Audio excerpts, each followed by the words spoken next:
RC time with RW. I always like to start my video that way so that you guys that are not into RC can stop watching right now.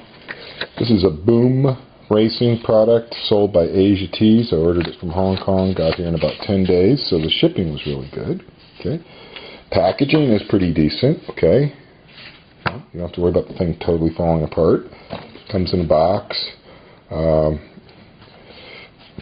First thing I noticed when I opened it, like many things that come from Asia, is it stinks. It has an incredibly bad odor to it. I have never smelled anything made out of metal that smells bad. I mean, there's an intensely strong, almost insecticidal odor to it. So that's the first thing that I'd like to say is not pleasant. The second thing is you can see the powdery residue inside the bearing pocket. That's probably not a good thing either, but I might be able to brush that out with a little wire brush. Let's take a quick look over here.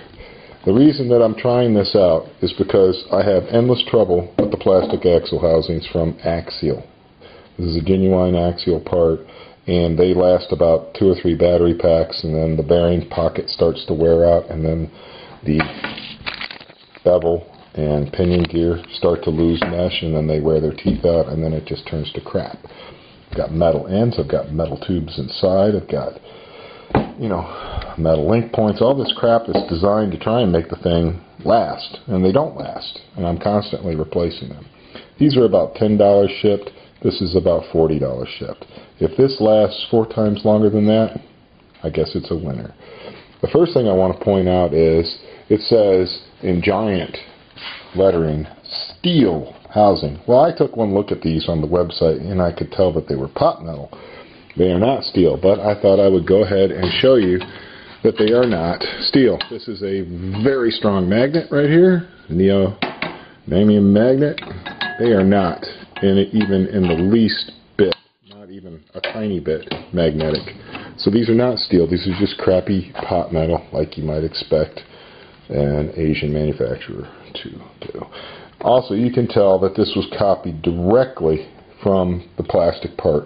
However, they omitted the webbing, and that webbing actually strengthens, you know, the tabs a lot, and they omitted that. I was kind of hoping they really would be steel, because then if they broke or whatever, maybe I could weld them back together, but I'm not going to weld pot metal because pot metal probably has zinc in it, and that probably is not going to work out. So, keep the video short. I'm going to stop at this point. I'm going to strip this axle down, take the parts I can off of it, and I want to check fitment. I want to see if these ends slide over here. I want to see if this link mount will slide over this, which I'm really hoping it does, because if it doesn't, I don't know what to do. And I've got brand new axle shafts, bearings, and gears to put in it.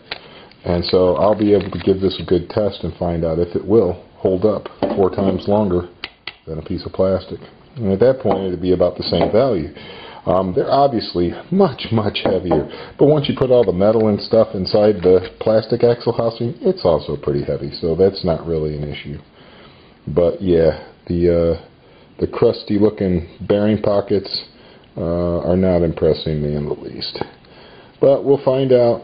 We'll find out. I'm going to open it up and have a look at the inside and show that to you after I've got this all stripped down. Right, guys, here we are in macro, so you can see the skanky powder that's in all the bearing pockets. Yeah. So you can see there's absolutely no after work. I mean, once these things are cast, and they do like a very light polishing on the outside, probably a tumble polish or something. Then they just throw them in the box. So you can see all the white powder inside the bearing pockets there, there, there, there, there, and here. So, yeah, totally skanky looking. For some reason, this side is clean. The other side is skanky. Don't know why. The thing I just wanted to show you is that the ends are tapped M3, so these are ready to attach. However, these are not. So I'm going to go ahead and tap these before I put it together. Obviously, I don't want little shavings of pot metal in there. And I've brushed out the white powder, and these are ready to test some bearing fit. Bearing fit on these things to see if, because this is the whole reason I bought the thing, is will the bearings fit good in here? Oh yeah, those fit super tight. That's awesome. That's exactly what I wanted to see.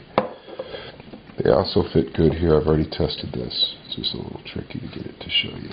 That fits good, and when they're closed up, if you were using it on a front axle, the bearings fit good there. So the critical part, which is the bearing fit, seems to be good so far.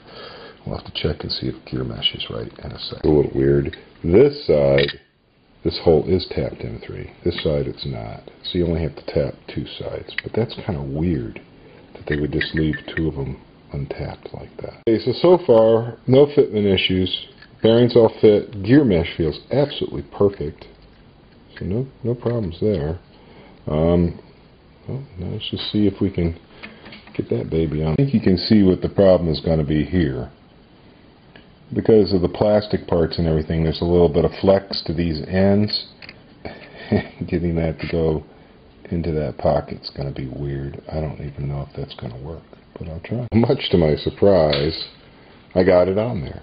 I had to use a pliers on this side, so what I did was I keyed in the side that's around the notch and got that on, and then I just grabbed it and pulled it, and yay, it did. It went up. Alright, so here is the completed axle, and I have to say, I'm really happy with it. I had my doubts when I first saw it. I was like, pot metal, white fuzz all over it, is this even going to work? It worked. Not only does it work, but everything fits super tight. The pinion bearings especially are a tight press fit, and that's what matters. The ends, the VP ends fit. I did have to, finick them on there. I didn't have to remove any material. There it is installed. Everything fits. It feels very sturdy, and I'm going to give it a run and see how it works. But so far, the Boom Racing Phat axle is pretty decent for $40. Yeah, good.